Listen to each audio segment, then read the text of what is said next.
kayo mag-move on sa ex? Walang point yan. Pero may McDonald's rewards? May Mag-move on na kayo sa ex. So, dito na tayo kay Heart Evangelista, wag na kayo vice ganda. Biruin mo, dati ayaw ng sugal, tapos bigla nag-promote ng sugal. So, ano ibig sabihin? Ano ang dahilan? Di ba? So, darating ang panahon na maghahanap ng hiwayan si Ayon Perez. Biruin mo, beauty product, tapos ang endorser mo si Vice Ganda, hindi naman maganda. At eto na nga mga kababayan, Master Judea, nagbabalik na naman. At sa video na ito, pag-uusapan po natin ang mga nagbabagang balita na susunog sa tumbong ng tikbala lang na bakla. Sunod na po ang karma ni Vice Ganda. Oo. Nakabayo non grata sa Davao ay persona non grata sa Davao. Dinurog ng mga DTS. Endorsement sa sugal, iniimbestigahan. Pinalitan na bilang endorser ng Mikedis. Ano pa ba ang susunod na darating kay Vice Ganda? At kahapon, wala pa rin siya sa Showtime, mga kababayan. Akala kasi ni Vice Ganda makakaligtas siya. Akala niya nabuwag na ang DDS. Marami ang napapahamak sa maling akala. Pag-uusapan natin ang pagkuha kay Heart Evangelista bilang endorser na McDo kapalit ni Vice Ganda. Alamin din natin ang pulso ng ating mga kababayan sa pangyayaring ito at sa sinasapit ni Vice Ganda. Pag-uusapan po natin yan pagkatapos nito. Banateros ay hindi magigiba. Banateros ay hindi nag-iisa. Banateros ay kami walang iba. Banateros hanggang sa huli naming hininga. Yan ang banateros, walang inuurungan. Pag tama palakpakan, pag mali ay babanatan. Yan ang banateros, boses ng ordinaryong Pilipino. Banateros ay walang makakaawan. At syempre, magandang araw Luzon, Visayas at Mindanao. At sa mga kababayan nating OFW sa iba't ibang panig ng mundo, magandang araw po sa inyong lahat. At syempre, katulad ng lagi nating paalala, huwag kakalimutan mag-like, mag-share at mag-subscribe sa ating channel. Okay, pag-usapan na po natin mga kababayan at paulit-ulit natin na sinasabi, hindi lahat ng biro masaya.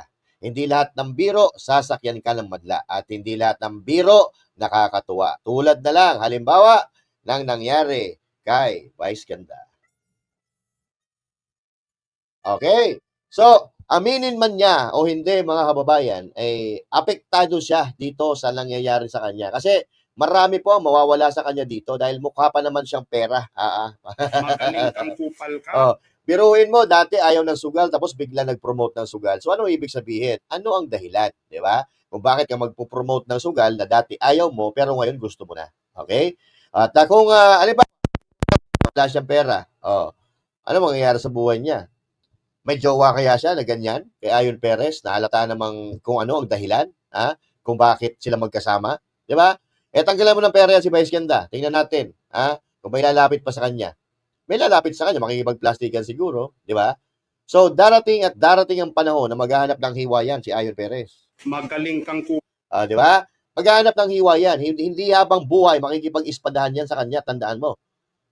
Tandaan natin, mga kababayan. Ang pera nauubos. Nauubos ang pera. Pero ang masamang ugali, mananatili at matatanim yan sa isipan ng mga taong inaalipusta mo. Di ba? So, dyan ka lang naman nabuhay sa pang-alipusta ng kapwa. Di ba? So, sa Comedy Bar mo dati, dyan ka nag-umpisa sa pang-alipusta ng mga audience mo, sa harap mo. Pero hanggang sa dumating ka naging artista, inaalipusta mo na yung mga nasa media, yung mga malalaking personalidad na wala namang kinalaman sa show ninyo. Kasi nga, tikbalang ka. Diba? At ngayon, mga kababayan, unti-unti nang nawawala ang kinang ng pagmumukha ni Vice Ganda. Dahil pati McDonald's mukhang kumakalas na rin sa kanya.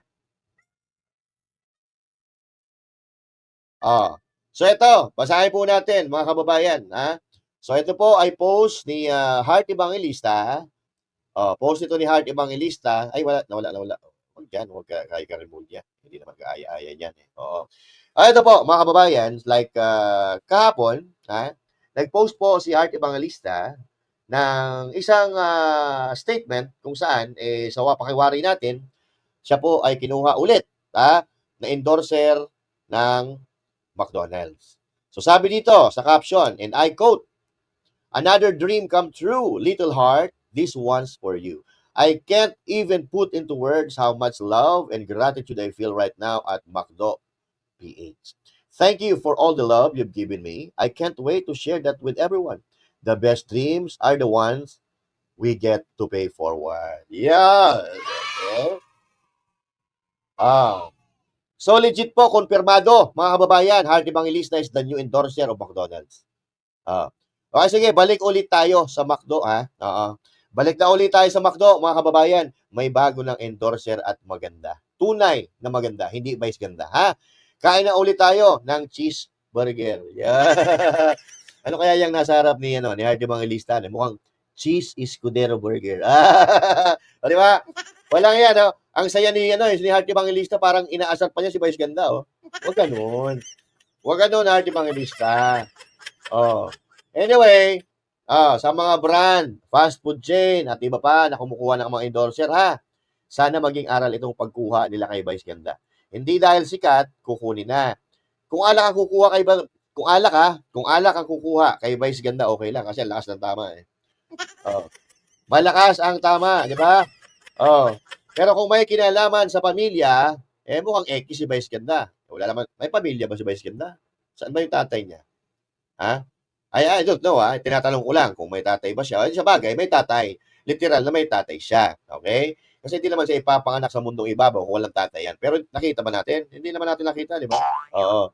Wala tayong nakita. So, ibig sabihin, hindi buo ang kanyang pamilya. So, kung family-oriented, ang i-endorso niya, parang hindi tugma. 'Di ba? So, wala rin siyang anak. Etong McDo naman, bakit naisipan niyo kuhanin yung baklang to na mag-endorso ng produkto niyo, 'di ba? Oh. So, if you are a family-oriented brand, go for somebody else, not Vice Ganda, yung may respeto sa kapwa, yung maayos ang pag-iisip, yung walang tama. 'Di ba?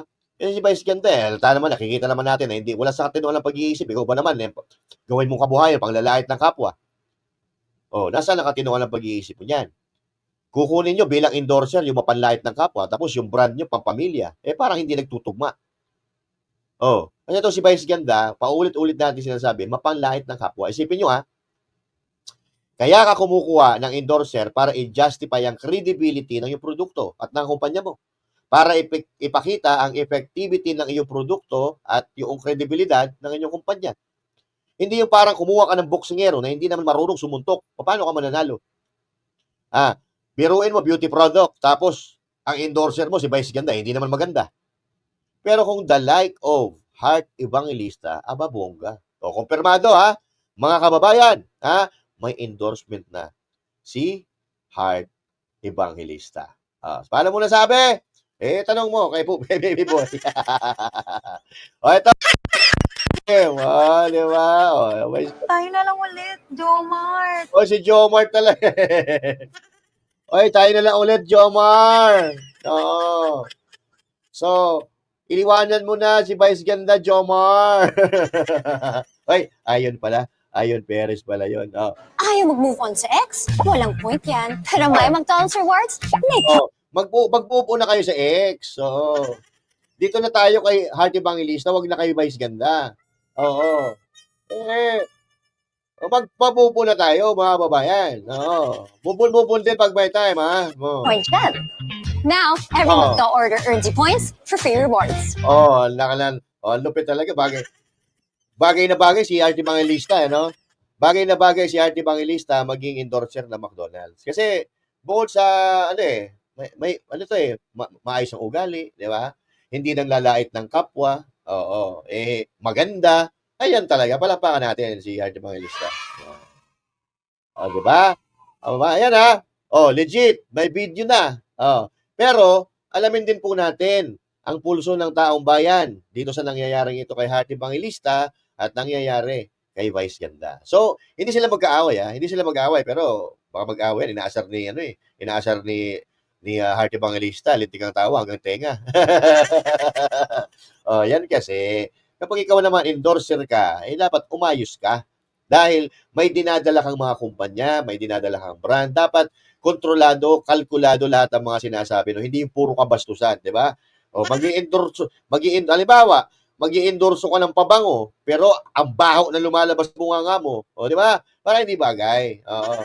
Dapat doon sa mga babagay lang. Hindi sa, kung red horse siya, pwede pa kabayo eh. Oo. Di ba? Oo. Pero kung pampaganda, oo. Family-oriented na brand, oo. Layo, oo. Hindi tumutugma, mga kapatid. Oo. So, ano pa? Ito, ipakita natin itong mga tawag dito. Ano ng mga kababayan natin? Yung mga saloobin ng ating mga kababayan, baka sabihin nyo, ako lang nagsasabi niyan. Okay? Ang balita ngayon. Oy, okay. So, nabasa na natin yan kanina. Nabasa na natin yan kanina, yung comment post ni Heart Evangelista. Pero ito, iramin natin ulit itong ano ba pangalan nito? Ang balita ngayon. Yan. Okay? Marami natin ulit. Pero dito, mga kababayan, nababasahin lang natin yung mga comment ng ating mga kababayan. Pero ito yung nakita ko na medyo marami-rami yung comments. Okay? At ito yung napili natin. Hiramin muna natin. So, ayan, no? Ang saya ni Vice Ganda. Vice Ganda tuloy. Ang saya ni Heart Evangelista, no? Parang parang inaasar niya si Vice Ganda, no? Saya, oh. Oh. Okay. Sabi ni Luz MB. Oo. Luz MB, he can joke and make his fans happy without the controversial involving and insulting of others, especially the famous personality. It's lack of respect and unethical. Yeah. Tama yung sinabi. So, etong si Vice Ganda, kung sarili niya, hindi naman sisikat to, mga kababayan. Gumagamit siya ng ibang tao para malait niya, para matawa yung mga audience niya. Pero, sa totoong buhay, kung hindi siya gagamit ng audience, hindi naman sisikat. Magaling kang Wala namang talent dito si Vice Ganda. Ang talent nito, manlait ng kapwa. Oo. Sabi ni Roland, dapat talaga alisin yan. Hindi man lang pang model ang itsura niyan. Nakakawala tuloy ng gana. Grabe ka naman. Diba? Sabi pa nito, nangaasar pa si Porzuelo Jackie Kila. Sabi ni Porzuelo Jackie Kila, "Yay, Macdo, you're the best." Grabe naman kayo. Tapos, sabi dito, ang bumangga sa mga Duterte giba, sabi ni Jonald Danila. Totoo yan. Oo. Akala kasi nila na wala na yung mga supporter ni Duterte dahil nakakulong na siya. Lalo nga dumami. Lalong nagising nga yung mga supporter ng mga Duterte nung kinidnap siya. Tapos itong si Vice Ganda, wala talagang utak. Alam niya kung ano sasapitin niya, pero tinuloy-tuloy pa rin niya. Binalasubas pa rin niya yung dating Pangulo, na yung dating Pangulo na yon ay maraming nagawa sa bansang ito. Di ba? Sabi ni Pistano Label, salamat naman. Si Heart, wag na si Kabayo, ha? Nayari yung panot na tikbalang, sabi ni Rolly Hilario. Dodong JTA, yan ang mapapala sa taong mapanlait. Sana magkatotoo ka para matauhan. Sabi ni Edwin Pamilio Villa, kaya pala hindi na boycott, tanggalin lang pala si Vice. Sabi ni Alvin, sabi ni Alvin J.M. Liwag, ay sa wakas, tao na ang endorser. Sabi, grabe naman. Grabe naman ito si Nestor, Nestor Tamares Sr. Sa laki ng bibig, ubos burger nila. Sabi ni Ai Sandigan, ang bilis ng karma. Ayun na nga. Sabi ni Gang Sarbida Revilla Sulpin Suyong, buti nga, palitan ka na kabayo ka. Wala kang respeto sa matanda. Deserve for you. Programming, ha? Rice naman. Naintindihan na naman natin yung ibig sabihin niya. Eba, Canonigo, CDO, lahat ng endorsement ni Vice Ganda, palitan nyo na siya hanggang di pa kayo nalulugi. Ay, patay tayo dyan. Nagbabanta na.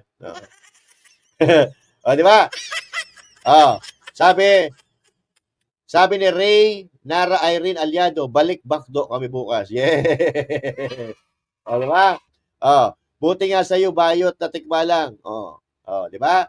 So, China, mukhang wala man lang tayo nababasa na nagtatanggol kay Vice Ganda. Sabi ni Eileen Cruz Balduesa, sosyal yan, hindi yan kumakain ng McDo, hindi bagay sa kanya, sana iba na lang, marami ng pera yan. Sino? Sabi ni Bonji Palmares Castillo, okay lang yan, tambay sponsor naman daw siya. Sabi ni Mon Macalya, Pangit naman ang mukha ng McDo kung si Kabayo ang mukha niya. Grabe naman kayo, ha? Oh, sabi ni Nice Macaumbaw, dapat talaga alisin yung tikbalang na yan. Oh, wala man lang tayo nakikita ng nagtatanggol kay Baskenda dito. Damo ang kinakain ng kabayo, hindi damo ang kinakain ng kabayo, hindi hamburger. Oh, dapat talaga Red Horse, ha? Ang ini-endorse nito ni Vice Ganda. Yun ang problema natin, mga kababayan. Kasi hindi porket sikat kukunin na natin, ha? Na maging endorser, nagbubukang pera din tayo doon. Oo, katulad ni Vice Ganda. Na kahit hindi tama, gagawin nating tama. Kahit mali, gagawin nating tama. Pero mo, katulad lang sinabi ko na kanina, beauty product, tapos ang kukunin mo endorser si Vice Ganda, putang ina. Nababaliw ka ba? Oh, family-oriented brand, product. Kukunin mo si Vice Ganda na mapanlait sa kapwa, na napakarumi ng bunganga. Yan ba ang gusto niyo ituro sa mga anak niyo? Yung bakit gusto niyo ituro sa mga kabataan? Mag-isip-isip po tayo. Di ba? At doon naman sa mga endorser, oo. Katulad ng dati, meron mga personalidad na sumasali sa politika, sumasali at bumabanat sa gobyerno, na alam nila na yung gobyerno ginagawa naman lahat para matulungan ng mga Pilipino. Yun ang mga reklamo na hindi katanggap-tanggap dahil may nakikita sila na gagawa ang gobyerno sa panahon ni Pangulong Duterte pero bumabanat sila. Sa ngayon, naiintindihan natin na bumabanat ang mga Pilipino, bumabanat ang majority ng mga Pilipino sa gobyerno dahil sa dami ng inuutang, sa dami ng ginagastos ng gobyerno, wala tayong nakikita ng mga proyekto. 'Di ba? Kung meron ba proyekto, sablay, guni-guni, sabi nga ng presidente, 'di ba? At ngayon, iniimbestigahan ngayon yung mga flood control projects na karamihan na nakikita ng Pangulo mismo na nagpupunta ay mga sablay, substandard at wala pang isang taon, sira na. So, saan na pupunta? Ang pera na inuutang natin sa ibang bansa, inuutang natin sa Bangko Sentral ng Pilipinas, saan na pupunta? So, kaya ngayon, may karapatan tayo na maghanap. Dahil noong panahon ni Pangulong Duterte, dumaan tayo sa COVID, dumaan tayo sa gera, napakarami nagawa na infrastruktura, tapos bigla kang babanat sa gobyerno na para bang wala kang nakikita na ginagawa ng Administrasyon Duterte. So, yun ang hindi katanggap-tanggap ng mga reklamo. Pero ngayon, uulitin ko, pwede tayo magreklamo. Dahil pera ng Pilipino ang nawawala. Dahil wala tayo nakikita, kundi ang paglamyarda, pag-happy-happy, ng mga taong nasa gobyerno. Nakikita natin, may mga senador pa nga dyan, nabaha sa lugar nila, tapos party-party, parang wala nang bukas. Diba? So yan, mga kababayan. So kailangan natin pagganahin ang ating sentido común. Kaya tayo sa Pilipinas hindi umuunlad dahil sa mga moves natin, sa mga desisyon natin na hindi nagtutugma, na hindi nararapat. Diba? Hindi sa mga kilos natin na hindi naaangkop sa sitwasyon. Tangin na, biruin mo, kabayo, tapos pag-endorsein mo ng beauty product. Na nakakita nun. Dapat pag kabayo, ang ini-endorse niyan damo. Diba? Anyway, mga kababayan, so, ito po, tadhana na po ang gumagawa ng paraan para panagutin ang mga kasalanan dito man sa Pilipinas, maging sinong personalidad, maging artista, politika, may hangganan po lahat ng pag-aari-harian, may hangganan po lahat ng pang-aapi, may hangganan lahat dito sa mundo. Kaya, kung ako sa inyo, lahat tayo, gumawa tayo ng matino para sabay-sabay nating maramdaman ang pag-asenso ng bansang ito. Hindi lang yung kayo ang umaasenso. I-share nyo naman ang biyaya sa mga Pilipino. Dahil sa mga Pilipino naman ang gagaling, yung mga sweldo ninyo. Diba? So, umayos na po tayo. So, para na lang sa kapakanan ng mga susunod na henerasyon, maawa kayo. Okay? Maawa kayo. Itama nyo na yung pagkakamali. 3 taon na. 3 taon na puro pagnanakaw ang nangyayari sa gobyerno. Itama na natin. May 3 taon pa kayo. Pero mukha naman na nakikita natin na may kahantungan itong pagsasalita ng mga nagmamahal sa bayan. So, abang-abang lang po tayo ng maparusahan ang mga ganid, mga salot sa lipunan, magnanakaw sa pera ng taong bayan. At magnanakaw ng kasiyahan. Magnanakaw ng lakas. Walang yan. Dahil napunta naman. Anyway, mga kababayan, maraming salamat sa mga comments ninyo. Nababasa po natin yan. At kung meron kayo, komento sa topic natin ito. Huwag na magpatumpik-tumpik pa. I-comment nyo na dyan. Babasahin natin yan. Maya-maya lang. Once again, my name is Master Judea saying thank you. God bless you all. And to God be the glory. Magandang araw po sa inyo.